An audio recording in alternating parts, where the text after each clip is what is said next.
In the burning sands of the Holy Land, where kingdoms clashed and empires rose and fell in the shadow of Jerusalem's sacred walls, one figure stands out as both a tragedy and a legend: Baldwin IV, the Leper King.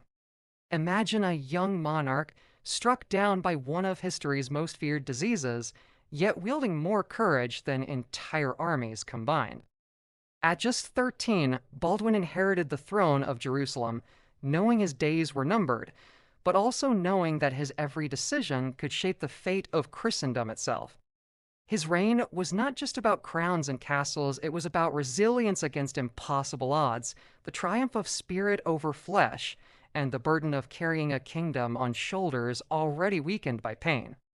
Historians call him a warrior king trapped in a broken body, but his story is far greater than tragedy. It is a beacon of defiance, an epic of duty, and the unyielding will to stand against Saladin, the mightiest Muslim leader of the age. Tonight, we dive deep into the life, the battles, and the legacy of Baldwin IV, the Leper King of Jerusalem. Baldwin IV was born in 1161, the son of Amalric king of Jerusalem, and Agnes of Courtenay. His childhood seemed ordinary until a chilling discovery changed everything. William of Tyre, the famed chronicler of the Crusader kingdoms, recalls that Baldwin, as a boy, felt no pain when playmates pinched or scratched him. This, William noted with grim certainty, was the first sign of leprosy. For most men, this diagnosis would have meant seclusion, despair, and a life in shadows. But Baldwin's story would defy that expectation. Instead of retreating, he rose. When his father died in 1174, Baldwin, only 13 and already marked by disease, was crowned king. As historian Bernard Hamilton wrote in The Leper King and His Heirs, Baldwin's reign was a paradox of fragility and strength, of inevitable decline and astonishing resilience. He was a monarch who fought his body as fiercely as he fought his enemies. Jerusalem at this time was a fragile state surrounded by hostile powers, dependent on the arrival of knights and money from Europe, and fractured by internal politics. Baldwin faced not only Saladin's looming threat, but also the ceaseless intrigues of nobles and courtiers who doubted his strength. Yet he confounded them all. Despite the withering disease that robbed him of sensation and strength, Baldwin led armies into battle, riding at the head of his knights, his hands wrapped tightly on the reins, his face scarred but unbowed.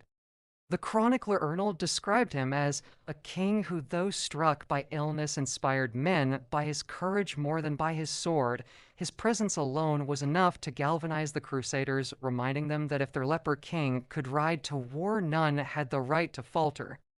The Battle of Montgisard in 1177 was Baldwin's defining triumph.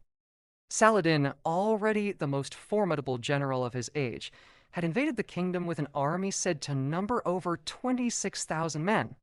Baldwin, with barely 500 knights and a handful of infantry, seemed destined for destruction.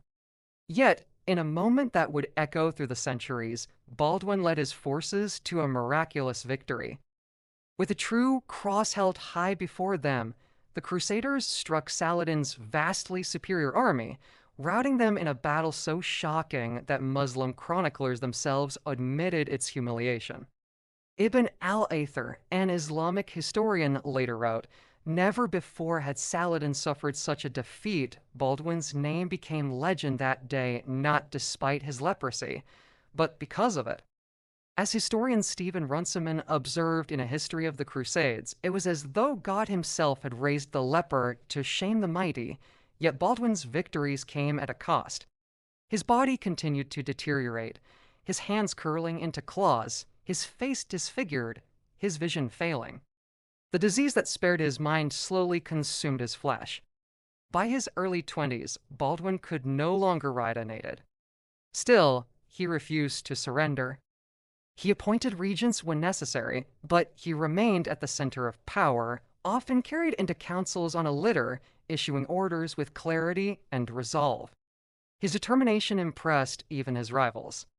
Saladin, though an enemy, respected Baldwin, seeing in him a worthy adversary. "It was not the armies of Jerusalem we feared," wrote one Muslim chronicler, "but the will of the Leper King." At this point, dear viewer, if Baldwin's courage and sacrifice already stirs something within you, make sure to subscribe to our channel. We tell the hidden stories of history's most extraordinary figures, bringing their battles, triumphs, and tragedies back to life. Don't miss the chance to journey deeper into the past with us. Hit that subscribe button now and join us as we continue uncovering the legends of our world. Despite his strength of will, Baldwin understood his condition was a death sentence. He sought to secure his kingdom's future by arranging marriages and heirs, knowing that his own line would not continue. The politics of succession grew poisonous, with factions forming around his sister Sibylla and her marriage to Guy of Lusignan. Baldwin distrusted Guy, seeing in him arrogance without skill, and sought to bypass him in the succession. The Leper King fought as fiercely in the political arena as on the battlefield, trying to ensure that Jerusalem would not fall into unworthy hands. But fate was unkind. Baldwin's efforts failed, and after his death in 1185, the kingdom's leadership passed to Guy, whose incompetence would soon deliver Jerusalem into Saladin's hands at Hattin. Baldwin, from beyond the grave, seemed to watch his beloved city slip away, undone not by his illness, but by the folly of others. Baldwin IV's reign was short, barely 11 years, but it left an imprint far larger than time would suggest. Historians across centuries have debated his role. Was he the tragic monarch doomed from birth, or the heroic figure who held back the tide of Saladin long enough to give Christendom a fighting chance? The truth, perhaps, is both. Jonathan Riley Smith, in the Crusades, a history, wrote that Baldwin was a boy king who became a symbol of the Crusader spirit, his very body a battlefield where disease and determination clashed. To remember Baldwin is to remember not only the fragility of flesh, but the strength of spirit. The tragedy of Baldwin IV is that his kingdom outlived him by only a few years. Without his steady hand, Jerusalem fell in 1187, its loss sending shockwaves through Europe and sparking the Third Crusade. Some contemporaries lamented that had Baldwin lived, the city might never have been lost. Others saw his reign as divine providence, a reminder that even a leper could be chosen as God's champion. His story inspired generations, not because of what he lost, but because of what he dared to fight for in the face of inevitable defeat. And so, Baldwin IV, the Leper King, remains one of the most haunting figures of the Crusades. A monarch whose crown weighed heavier than most, whose flesh betrayed him, but whose will became legendary. His life asks us a timeless question. What does it mean to lead when your very body is failing? And what does it mean to fight when victory seems impossible? Baldwin's answer was clear: to fight anyway, to inspire anyway, to lead anyway. His was a life of pain, but also of extraordinary courage.